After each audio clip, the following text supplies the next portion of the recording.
Hello, so I'm Rebecca Wood and I'm the Principal Investigator of the Autistic School Staff Project.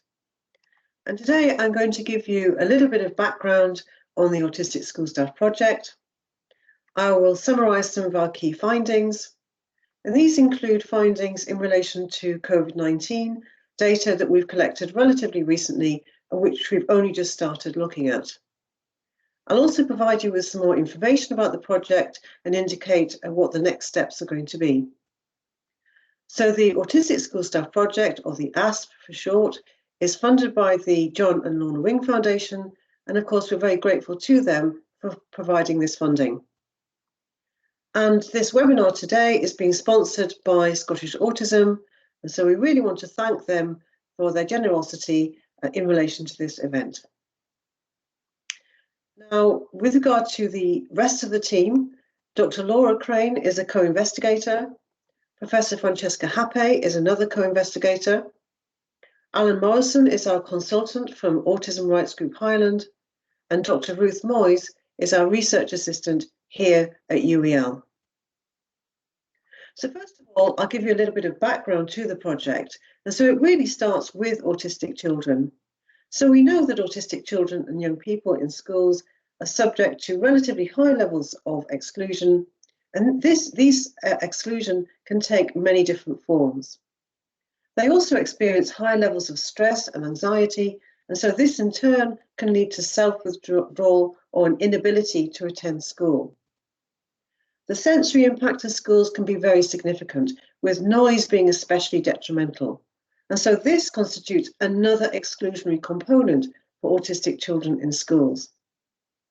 And my own research showed that interventions in schools can be based on adult intentions and adult motivations rather than learner needs. And although there have been some improvements over recent years, there's still a lack of support and a lack of understanding in relation to autistic children in schools. So moving now to the adults, the second aspect of the background to our study. So there are many issues concerning employment in relation to autistic adults. Recent data from the Office for National Statistics shows that compared with other disability groups, autistic people have the lowest employment rates. And their experiences of employment can be very mixed, with issues around differences in social interaction, for example. There is quite a lot of research into autism and employment, but this tends to be based on rather behaviourally informed interventions. So it's almost like a child model has been taken and just transposed onto adults. Never mind the fact that that child model is highly contested. More recently, there have been some research projects which take more of a strengths-based approach, but these tend to be based in office or tech environments. In fact, very little attention has been paid to the experiences and needs of autistic school staff. There is a dearth of research in this area. So we have to ask the question, can we realistically expect to achieve educational inclusion for autistic children if we don't include or think about including the people who teach them? A broader principle is that for inclusion to be successful, we must facilitate diversity and inclusion across the whole school community. And so these are the areas which were the background to our project. So for phase one, which was in 2019 into 2020, we conducted an online survey for which we had 149 participants. Now, nearly all of those participants were diagnosed in adulthood, and the median age of autism diagnosis was 34. Roughly a third of our participants had left the profession by the time they completed the survey, and some of those had been diagnosed subsequently. In other words, they didn't know at the time when they were working in the profession that they were autistic. Now, many of our participants, nearly half of our participants, 48%, were teachers, 27% were teaching assistants. But the other roles were also represented. We had head teachers, deputy head teachers, early years teachers, heads of department, training teachers, SENCOs, and visiting education professionals. So this really is a key component of the Autistic School Staff Project, that we're not just looking at teachers, but people in various education roles in schools. Now, perhaps unsurprisingly, we found that many of the experiences and difficulties that affect autistic children also impact on autistic adults in schools.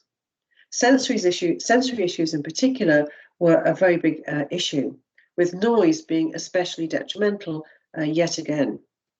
There were communication issues, especially in relation to colleagues. So, for example, last-minute changes that were announced from management were found to be highly problematic. The high level of social interactions expected on a daily basis were found to be very, very difficult.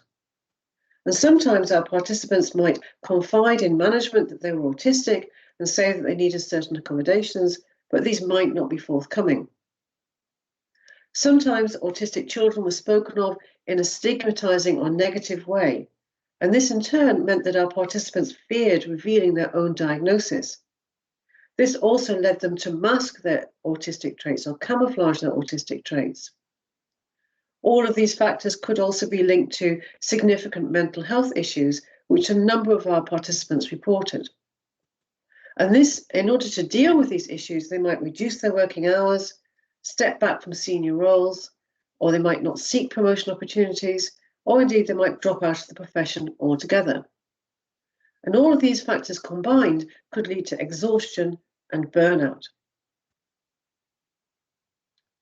There were fortunately quite a few positives that came out of our study.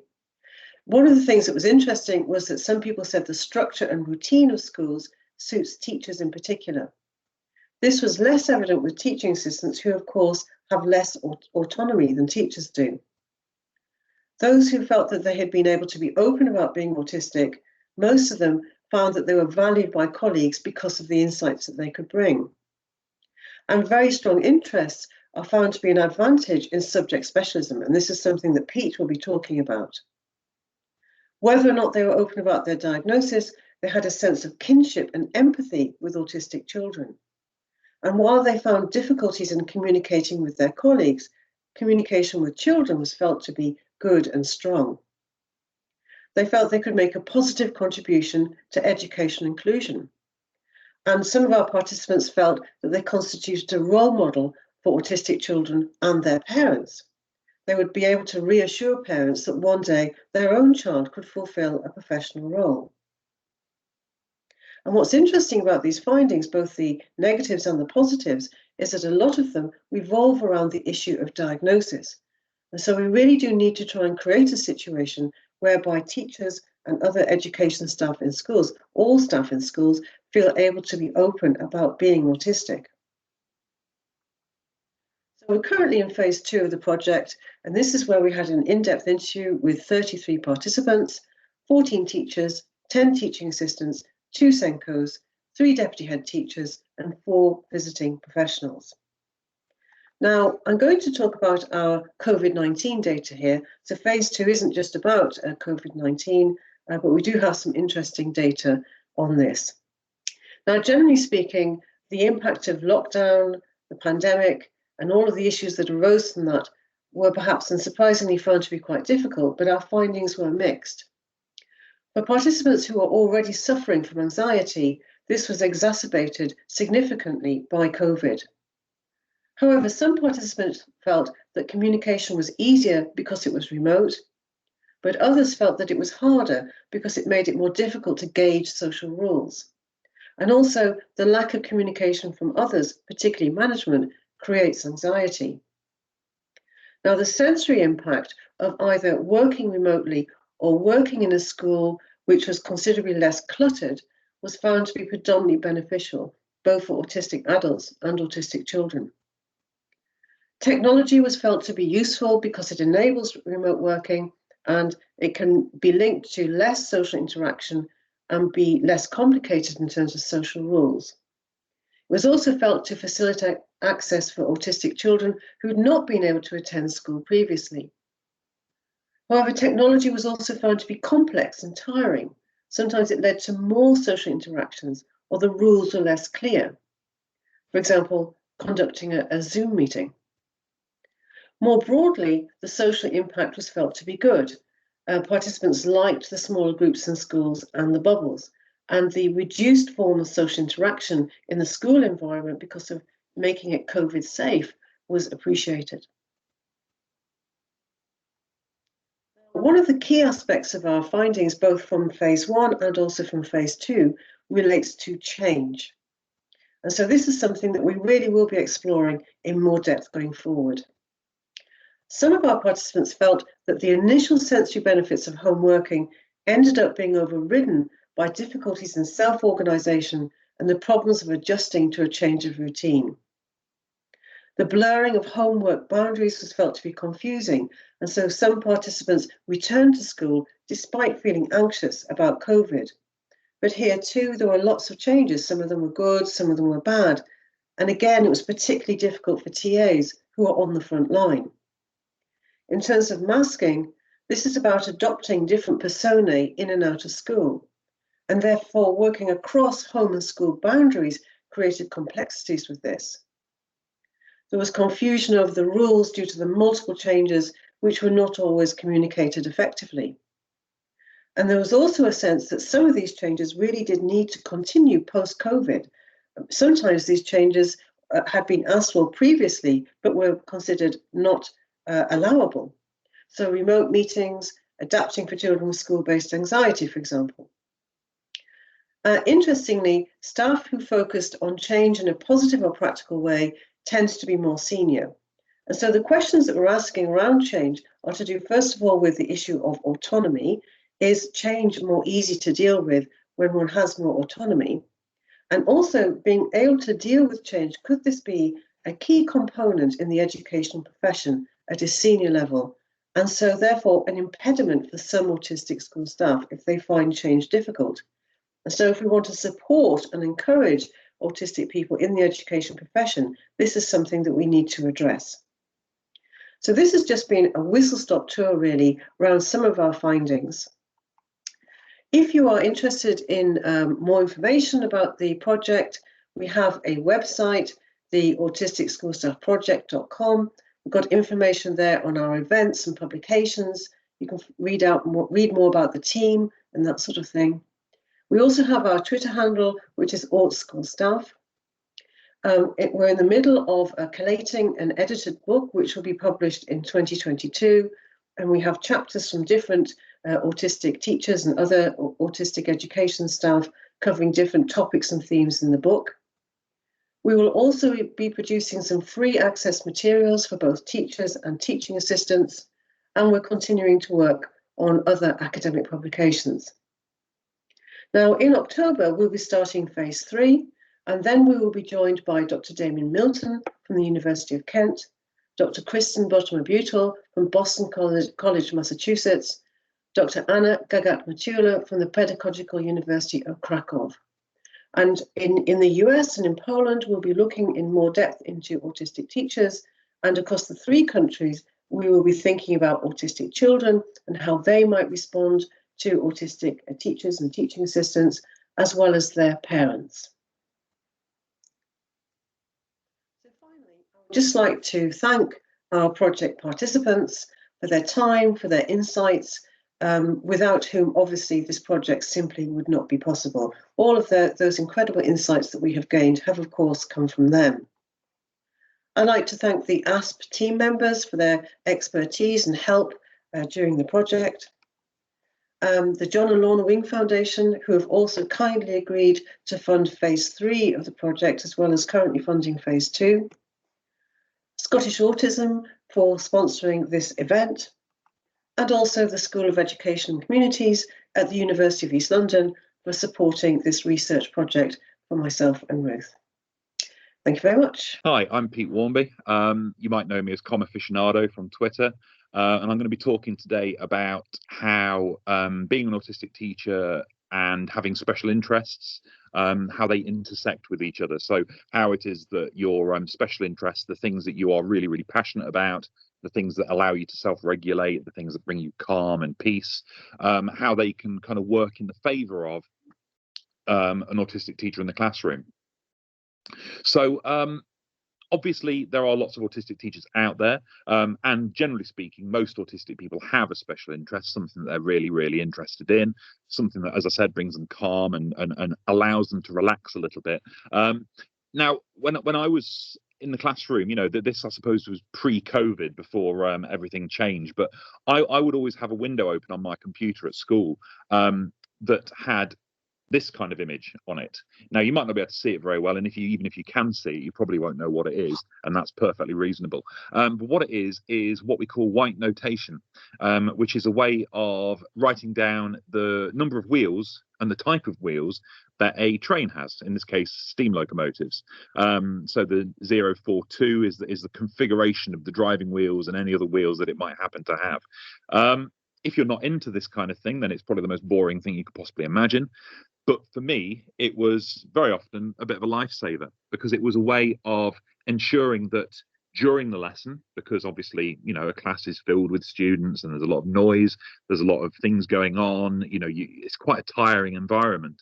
I would be able to, at a moment's notice, sit quietly while the students got on with something and kind of immerse myself into one of my special interests, in this case, trains. And it worked tremendously well. I have no idea why it works the way that it does. I don't know why I have this as a special interest. I can't really explain that. I'm good at explaining most things, but this is something that kind of eludes me completely. But it works, so I make the most use of it that I can. So I would find myself in any situation, teaching a lesson, feeling a little bit stressed, feeling a little bit, like I'm a bit worn out. Maybe it's 3/4 of the way through the lesson, and I'm kind of desperate for break time, and you just sit down and you absorb a little bit of special interest, just to relax and rest and help you back onto a level. And that was one way that special interest really, really helped me, helped me cope with the stresses and the strains of teaching, because teaching is a difficult job. It's not an easy thing for an autistic person necessarily to do. The idea of getting up in front of children, talking, and having to mask an awful lot, it's quite it's quite energy intensive. So it's very useful for that. But what about if you're teaching a special interest? What about if you're actually lucky enough to be able to teach these things? Well, I don't really think I could ever manage to find a situation where I would be allowed to teach train wheel notation. I don't think that would be possible, especially on trains that don't exist anymore. That would be a very, very niche GCSE, and I can't see it existing. But luckily for myself, and possibly why I do the job I do, I have plenty of special interests in the field of English, which is my subject. And it is that, I think, that has enabled me to continue with a job that is, in many, many ways, very, very difficult for an autistic person to continue to do. There are lots of things about teaching which are very, very tiring, as I've said. You've got the sensory input issues, the noise, the randomness. There is routine to the day, but it can very easily and quickly be disrupted. You've got the kind of constant strains and high pressure situations of teaching. You've got Ofsted, lesson observations, that kind of thing. The scrutiny levels can be very, very high indeed. So in a lot of ways, not really ideal for an autistic person in terms of an environment to work in. But I found that actually it was the special interests that I had that carried me through. Very often when I woke up in the morning knowing that I was going to be teaching, for example, Great Gatsby as one of my interests, then I would wake up with a spring in my step. Just use Anna from Frozen here as an idea, that feeling of excitement, that feeling of, I actually can't wait for this. This is going to be great. Helped kind of counter the feeling of stress and anxiety that would often creep in to my feelings, especially in the morning of a day's teaching. I never really felt comfortable teaching at any point. I mean, I was good at it and I did it well, but it was always anxiety inducing, always.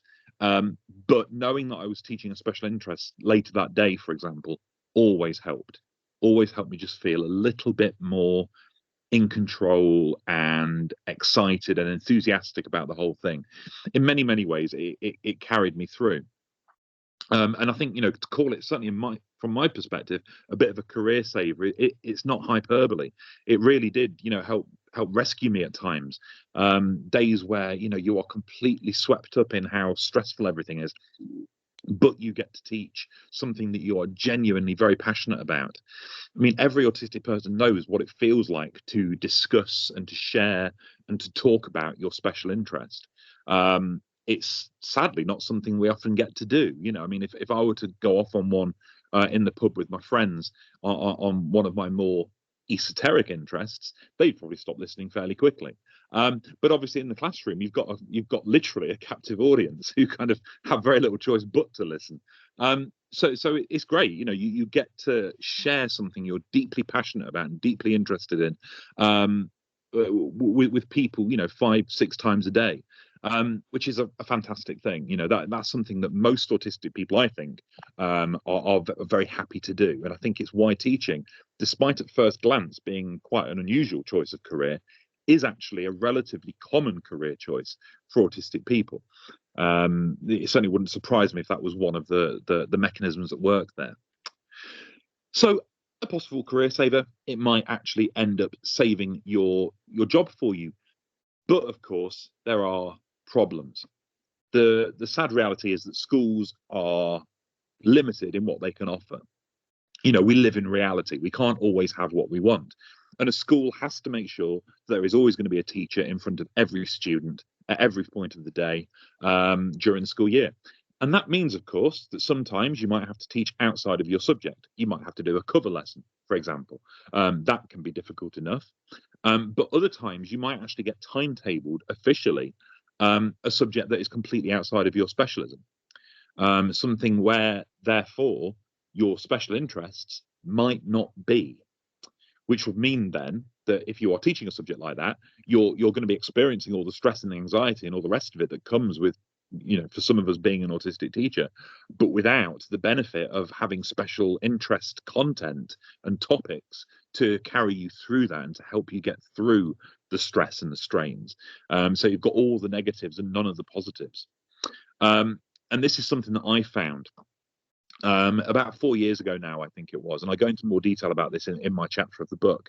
I had a year where I had to teach ICT. It wasn't too bad. It was only one class. So it was a year 8 class, and I think it was twice a week I had an ICT lesson. But the trouble is, despite being, you know, a bit of a video games nerd, I don't really have any other particular interest in computers. I certainly don't know how they work. I don't know about how any of the, you know, the technology behind them works. As far as I'm concerned, you know, they're just magic boxes that make nice things happen. So I was very much out of my element. And apart from a very few topics, such as, like I said, video games, which weren't a big part of the course at all, I was at a loss when it came to special interests. So I had all of these things here. As you can see, the bullet point list: anxiety, depression, fear, a lack of confidence, and a lack of security, all just took over. You know, the anxiety was extreme because I knew that I was only a few questions away from being revealed as knowing nothing. And as a teacher, that's a horrible position to be in. As an autistic teacher, it's even worse because there's already that extra layer of stress, or at least there was for me, that extra layer of stress and strain just of having to mask to get through the day, just to, you know, just to actually do the basic level of the job was hard work and exhausting. So if you hadn't got the safety net of a special interest, something that you know so well that you can quite happily talk about it for hours without having to stop, then you haven't really got very much else. And you're kind of on the precipice with nothing to save you if you should fall. And it's a very, very, very stressful thing to experience. It's interesting that this was the time where I started to fall into the depressive episode that eventually led to my diagnosis. So I suppose in some ways, this year of ICT, this nightmare, led to some, you know, certainly positive outcomes, but it didn't feel like that at the time, certainly. This leads to feelings of fear and a lack of confidence. I mean, teaching is a confidence game. You know, it's all about feeling that you're in your element, that you know what you're doing, that you're the right person to be in front of these students to teach them what they need to know. And if that slips in any way, that can very easily bleed into the rest of your, you know, the rest of your practice. I mean, obviously, the rest of the year I was teaching English as normal, you know, English language, GCSE, all the usual things. But I found that my confidence was slipping even in those subjects. Because of this terrible kind of anxiety that was damaging my practice twice a week. So for me it was a serious problem, and I think it's likely that will be shared across the board, really. If we're having to teach outside of something that we can class as a special interest, that is likely to have negative outcomes for us. So it becomes a question, really, of what do we do? How do we mitigate this? Because obviously we want autistic teachers in the staff room. I think we should have them. I think autistic teachers bring an awful lot to the table that neurotypical teachers can't necessarily bring.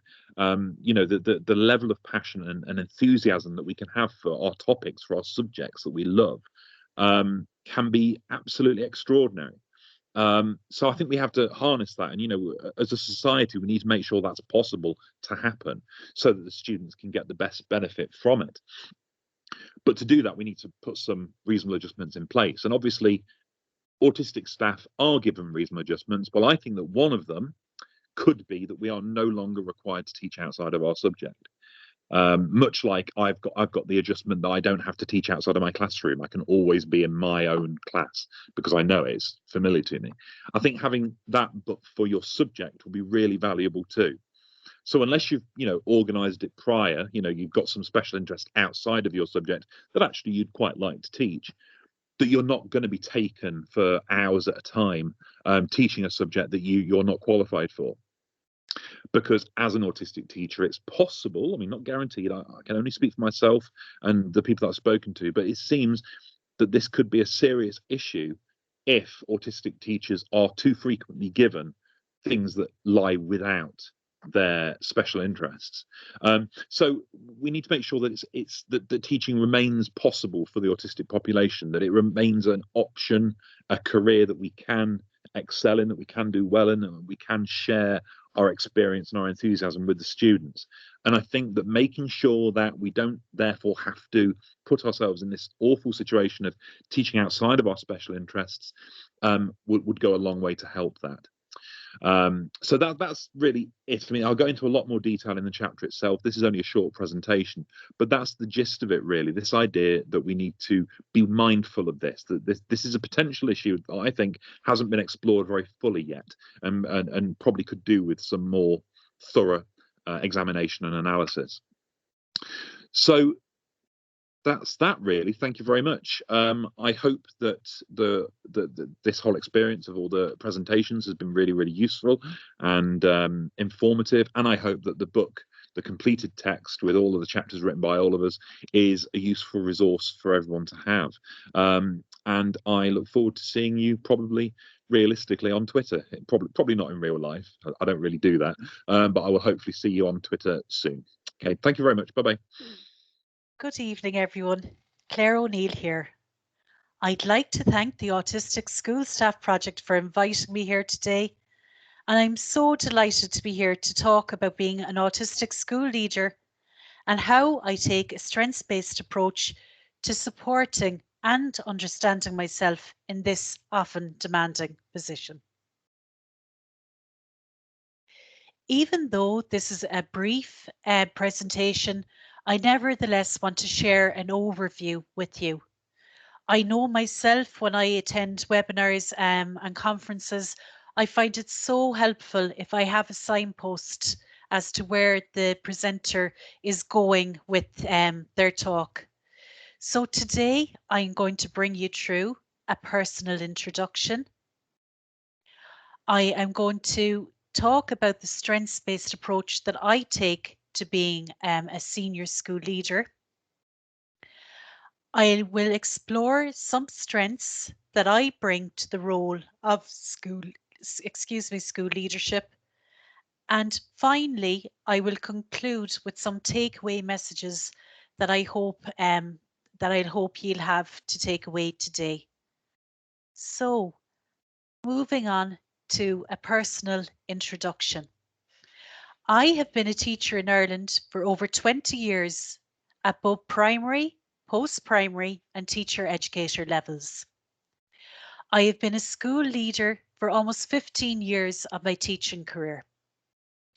And I think that's firm evidence that, that school leadership can be a sustainable and viable option for autistic individuals. I would like to add to this introduction that I am an autistic adult and I live with my autistic husband and 2 beautiful autistic children. If anybody does want to interact with me throughout the presentation or indeed the webinar, you can use the chat bar function. You can use my Twitter handle at the end of the screen here, Clárigh Nail, and later on at the end of the presentation, I will also share my email address. So when I am talking about a strengths-based approach, I am very much influenced by the neurodiversity movement. The neurodiversity movement is a movement that celebrates the strengths that autistic individuals and individuals of different neurotypes bring to society. It's a very much a strengths-based approach. The neurodiversity movement does not seek to cure or fix autism. Instead, it celebrates the difference that autistic minds bring to society. So I am influenced by the neurodiversity movement, but I'm also very much influenced by a strengths-based approach that is grounded in positive psychology. Now, positive psychology is a relatively new field of psychology, and one of the cornerstones of positive psychology is character strengths. And positive psychology has identified 24 key character strengths, and we all have a unique strength profile. So I would use my unique strength profile to help me navigate the complexities of a senior school leadership position. So to explore this strengths-based approach in more detail, I will go through some of my individual strengths. And the first strength I would like to discuss is empathy. And empathy is a phrase, a word that's mentioned so often when we discuss autism. And in terms of today, I can only say that I am certain that I have a very deep empathy, especially for autistic pupils.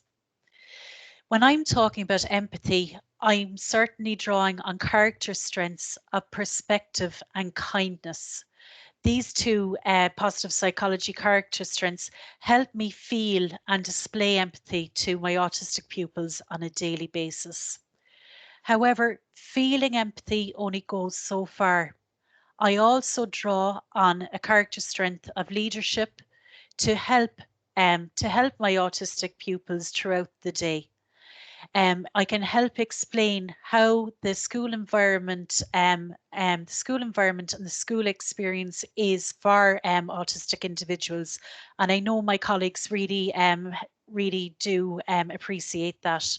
So an example I have of where I have shown empathy is the recent pandemic, or the pandemic we're still finding ourselves in. We would have returned to school a number of weeks ago. And with the return to school, we also had a new classroom for our autistic pupils. So I would have had social stories, phone calls with parents, and spoken to some of the children to see how they felt about coming back to school. So I was very surprised when they did come back to school, and a lot of them seemed quite dysregulated. So the staff did go into problem solving mode, but I spent a bit of time in the classroom, and it wasn't long until I found that the noise quality or the acoustics in the room were quite challenging. So I did a quick risk benefit analysis and decided that the risk of introducing a lot of soft furnishing into the room was outweighed by the benefit of the sound cancelling qualities these soft furnishings would bring. So we brought in bean bags, cushions, blankets, a couch, and very, very quickly the children were quite happy in their new environment with just a few tweaks. However, I think my empathy really helped in this situation and helped problem solve a lot quicker than, say, a more formal sensory audit. You know, so that is one example of where I've used my deep empathy for autistic pupils. Another strength that I bring to the position of school leadership is the development of expertise. And this may very well be a strength that we more commonly associate with autism. And the development of expertise is related to, or can be called, a number of different things. So I'm sure many of you have heard of obsessions, special interests, hyperfocus, hyperfixation. A term that I like and I'm hearing more and more in autism discourse is monotropism. And monotropism is a term that describes the deep attention tunnels that autistic individuals can find themselves in. And for anyone who would like to know more about monotropism, Dr. Dinah Murray, Gwen Lawson, and Mike Lesser have an excellent paper on it. So how does my development of expertise benefit me in my role as a senior school leader? I'll illustrate this by an example. So my development of expertise really helped our school community recently when we decided to become a restorative school. So in deciding to become a restorative school, I went and I did quite a number of courses on restorative practice and trained to become a restorative trainer. This built on experience that I'd already built up in my school leadership career. I would have used action research in school and focused on the points of view and the experience of pupils, staff and parents to help come up with a school improvement plan to introduce our school to restorative practices. I trained the staff and some of the pupils in restorative practices. I underwent further training in restorative practices and additional learning needs and devised visuals and other supports to make our journey of becoming a restorative school a very inclusive one. And shortly, I will share some of this expertise with parents so that our whole school community can be immersed in restorative practices. I think it would be difficult to roll out a whole school initiative like this without the development of expertise. And certainly I feel that my autism really helps me with these monotropic interests, and I can translate that into real meaningful experiences for my school community. The next strength that I am going to talk about is a first cousin of development of expertise, and it is deep focus and attention to detail. Deep focus and attention to detail draws on positive psychology character strengths of perspective, judgment, and prudence. And I find that this deep focus and attention to detail really helps me with whole school planning. And as you've probably figured out by now, I like to use examples to illustrate my point. So recently we were revising our special education policy, and one observation that was noted in our collaborative planning was that we don't have a whole school approach to language and inclusive language. So say, for example, some members of staff would use person first language. John has autism, whereas some other members of staff were using identity first language. John is autistic. So I looked at this and wrote a very helpful one-page language guide to be included with our whole school planning that can be shared with the school staff, pupils and outside professionals. And it just, the feedback has been that it has helped with teachers' confidence in speaking about issues relating to inclusive education. My deep focus and attention to detail also really helps develop highly individualized pupil support plans. So With my deep focus, I can read reports very carefully, summarize them, and I can look at assessments, and I can analyze and interpret the results and work with pupils and other teachers and parents to create smart targets and learner outcomes that are highly individualized and specialized to each individual child. And we have had very good success with our pupil support plans, an area of school practice that I lead. So there are three strengths that I bring to senior school leadership. And I'd just like to end today with a few takeaway messages. I hope that I've made it clear that autistic individuals may have many strengths that suit school leadership positions. My strengths will be maybe very different to the strengths of another autistic school leader, but one thing is for sure, we have strengths, and they can be used in senior leadership roles. I do hope that I've demonstrated that it's so helpful to take a strengths-based approach. Oftentimes, when one receives a diagnosis of autism, one can look at the challenges and the difficulties that one may face in life. However, it really is true that every individual has strengths, and that focusing on strengths and nurturing strengths is a really positive and proactive thing that one can do for their personal and professional life. Finally, I hope I've demonstrated that strengths can be nurtured and developed. We're not born with a set bank of strengths. They can change over time, and even so much so that things that you may perceive in yourself as a weakness, that with some effort and focus can be turned into a strength. And this is something that I go into in a lot more detail in my book chapter in the book that's coming out later on in the year. Hello, my name is Vanessa Bob, and I am from A Second Voice. Today I'm going to do a parent's perspective. This presentation is going to look at my family, the impact and influences, the challenges and good practice.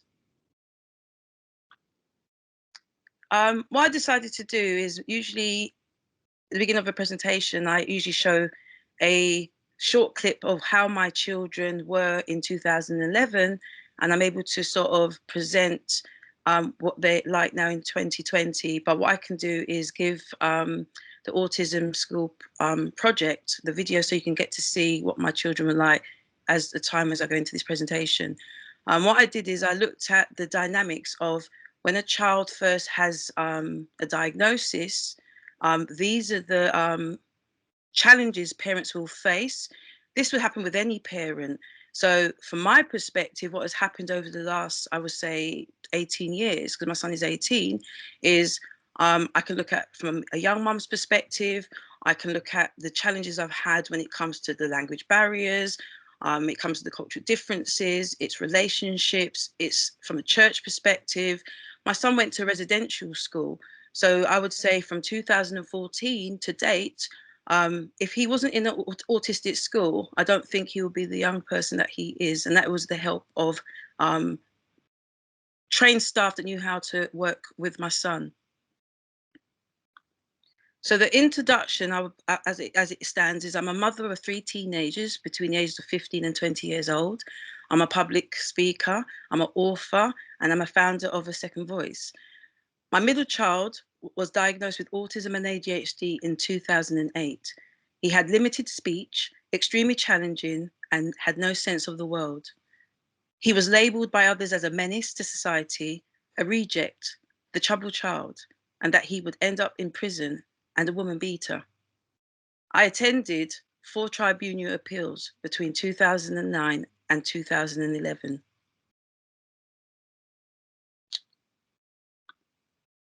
My youngest daughter diagnosed with autism, ADHD, and benign Rolandic epilepsy between 2017 and 2018.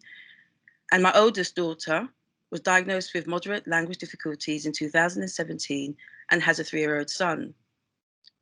Both my daughters struggled emotionally and socially in their early years to college life, described as having low self-esteem, very needy, and having attachment disorder, social, emotional, and mental health, to the point even CAMS and Senko would not accept they had, in my perspective, that they had autism, even though the oldest one doesn't have a diagnosis.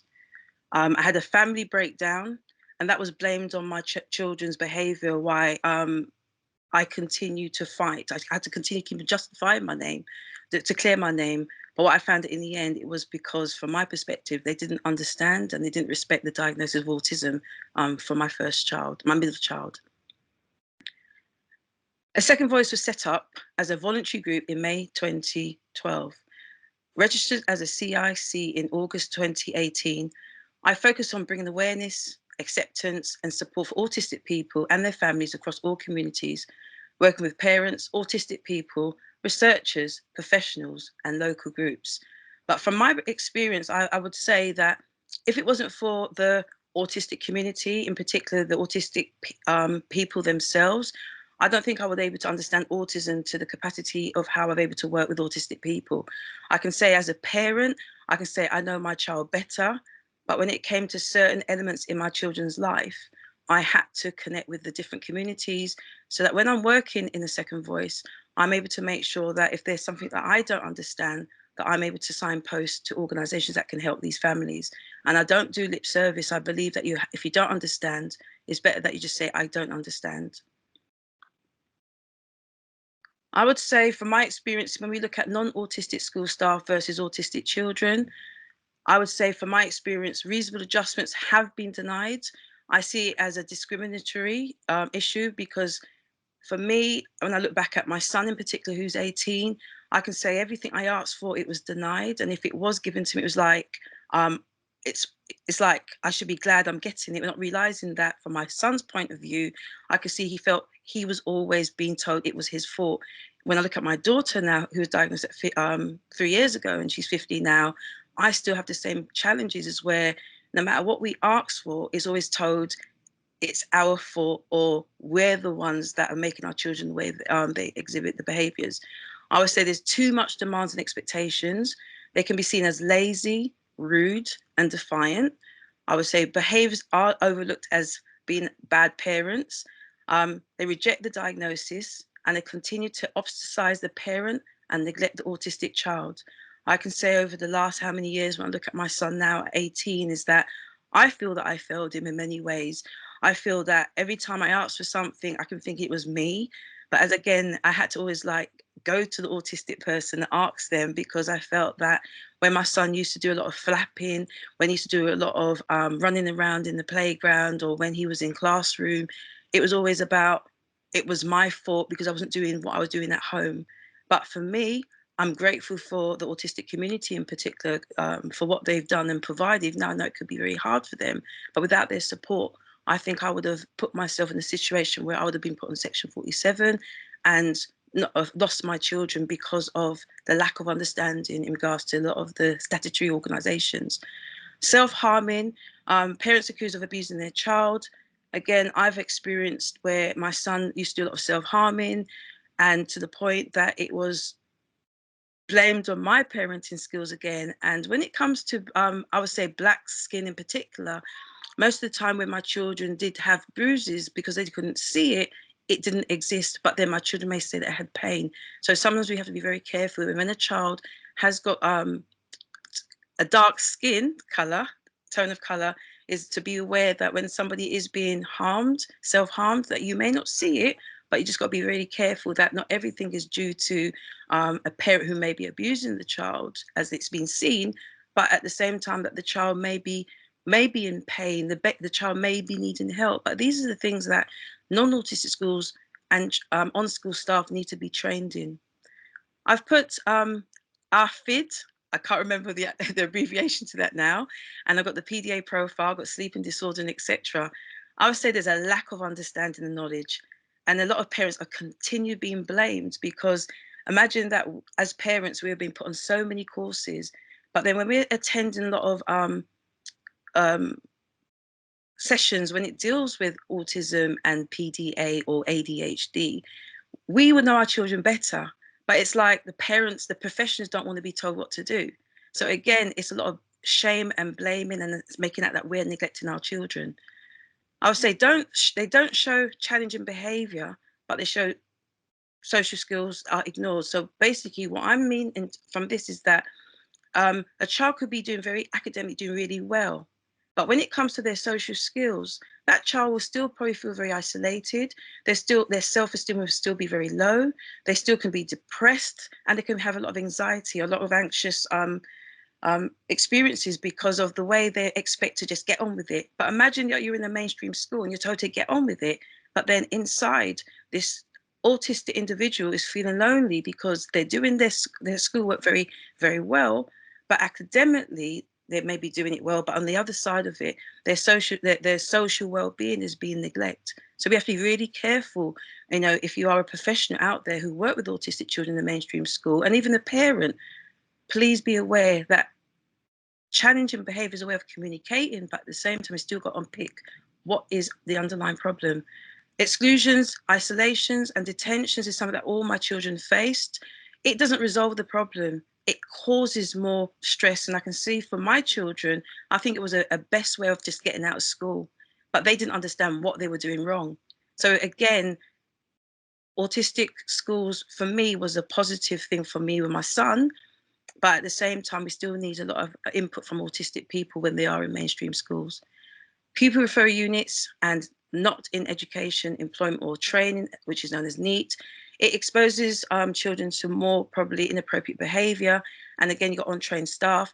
My youngest daughter went into pupil referral unit in year 6. That was the last resort, or she would have ended up being excluded and kicked out of school. She didn't have a diagnosis then, even though they suspected she had ADHD.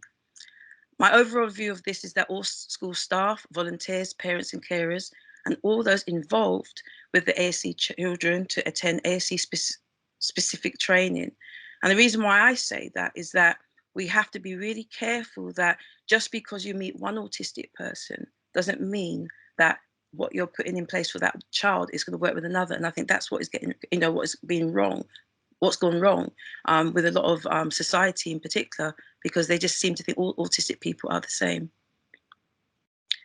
I would say the negative impact that's created between parent and autistic child, there's a lot of blaming and shaming, because for me, I was blamed for my son's behavior due to me being not with the father no more. It was blamed on the fact that my daughter's in particular behaviours was stemmed from copying their brother, which was untrue. There's breakdown of communication and understanding, which causes a lot of delay for support and the right interventions for that individual. There's a lot of gaslighting, and parents start to feel that everything is their fault. And then what happens is that autistic child or adult is left without any support. There is the stigma and blame, which I said earlier. Some parents and carers can be in denial because more distress to the autistic child. Again, from my perspective as a Black parent, if I'm being told that autism doesn't affect Black people, then I feel that I have been left on my own. I had to fight even 10 times harder because nobody was believing me. Nobody wanted to respect the fact that my son had a diagnosis of autism. Then when my daughter got the diagnosis, I was more prepared how to work with the local authorities and the schools. But the challenges that I have is, I would say, all those years that my daughter was left without support in primary school, in secondary school now, I'm now feeling the trauma and the lost years that she was denied because they were blaming it based on my, leaving her father and her basically copying her brother's behaviours when her brother by then had left school to go into residential full time. My overall view of this is to bridge the gap between school and parents, is to seek for local autism support groups, or run in-house sessions inviting specialist services targeting the needs of the family, culturally appropriate programs, and those who've got English as a second language. I think autistic groups in particular need to specialise in that, because language barriers can be a major issue, because in some communities, autism does not exist, or if it does, it's still not where it should be when it comes to acceptance. Intersectionality is quite strange because that word I didn't know a couple of years ago, and it's, you know, it's quite a lot. We keep hearing about intersectionality, but I'm hoping that I explain this, you know, from my perspective. I would say that triple and quadruple discrimination when it comes to somebody that is of color, you know, it could be from sex perspective, race, the disability, and class. I use it as an example for me that when I've done a lot of support groups, there's families that have had dual heritage children that have come, and they don't know what to express or how to express themselves, because if they're in a white autistic support group and they have got a black autistic child or a child from another ethnicity, they're scared to say something because they feel that they're going to be judged. And again, these are the reason why sometimes I believe race has to be brought into it, just to eliminate some of the taboos when you're supporting that family. You've got understanding the cultural diversities within the different families, because again, you've got to recognize the needs of the dual heritage families, the different cultures, the different beliefs. You've got the cultural differences as well, where I put kissing the teeth, eye contact, talking loud, facial, hand and body gestures. Again, I can use a Nigerian mother, I can use a Jamaican family, and you may hear someone suck their teeth like, and then all of a sudden somebody would think that is rude, but I was told in some cultures that is acceptable. Then you've got the eye contact. I remember growing up, I was always told, look me in the eye. I hated eye contact when I was young. I felt really uncomfortable. Not saying that I'm autistic, but these are the things that we have to look at, is that with my son in particular, where he had no eye contact, and when he was forced to, I could see the behaviors that were triggering him. But then people say, well, he needs to learn to do it because I've made him that way.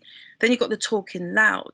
You've got the facial hand gestures. So again, you're going to probably hear, like, say if you're going on a bus or you have a meeting and the parent comes in and their hands are everywhere, facial expressions, she's talking loud, the body gestures can be very intrusive.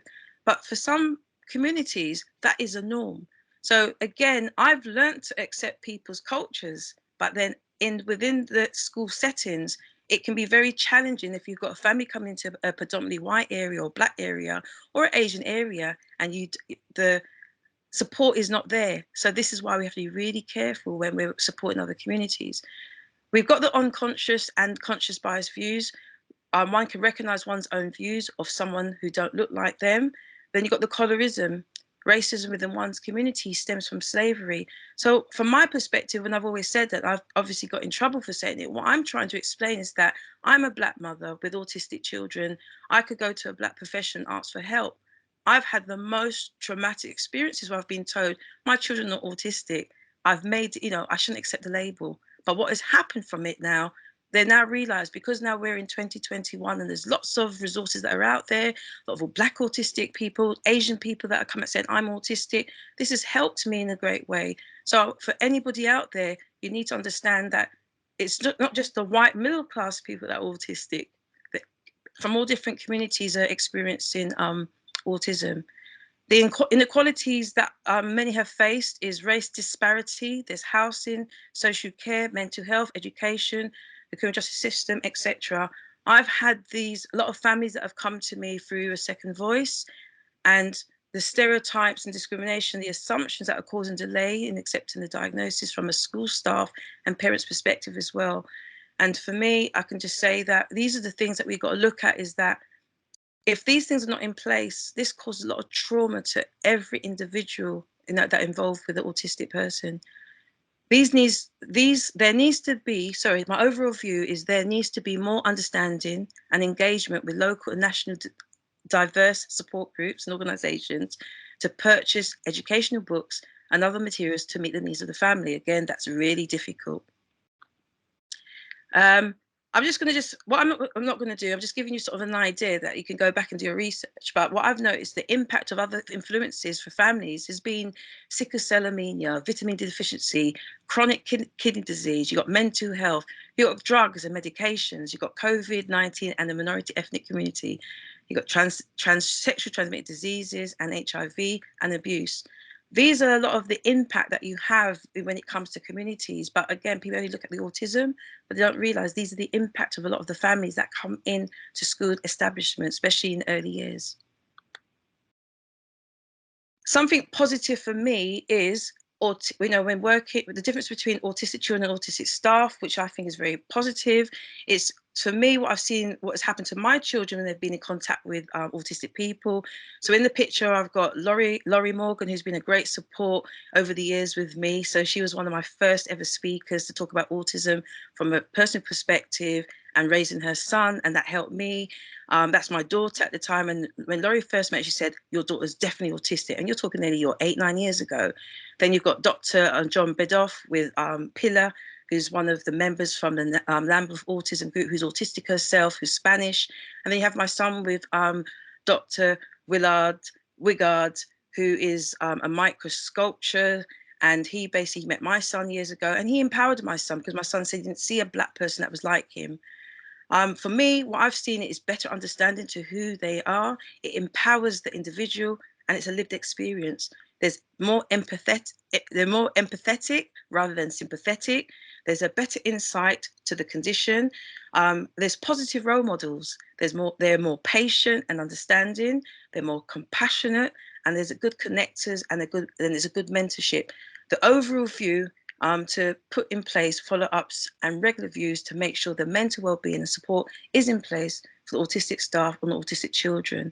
And for me, looking back at the whole of, I would say, 18 years of my journey with my son, and now that my daughters have had, the youngest has got a diagnosis of autism and ADHD, I can see that there needs to be more schools. There needs to be more input of autistic staff, even if it's part-time, because I've seen the damage that has been caused now more to my daughter because she's now questioning why. And I feel I cannot help her the way I want to. And when I look at my older daughter now at 20 with a 3-year-old son, I'm still struggling. And when I use those words, I'm not saying that I'm saying that I'm failing them. I feel that in many ways, the community, the government, the school, the local authorities, everybody are not understanding that autistic people need to be at the forefront with professionals to make sure they've got a round balance when they are educating autistic people and adults within this mainstream school setting.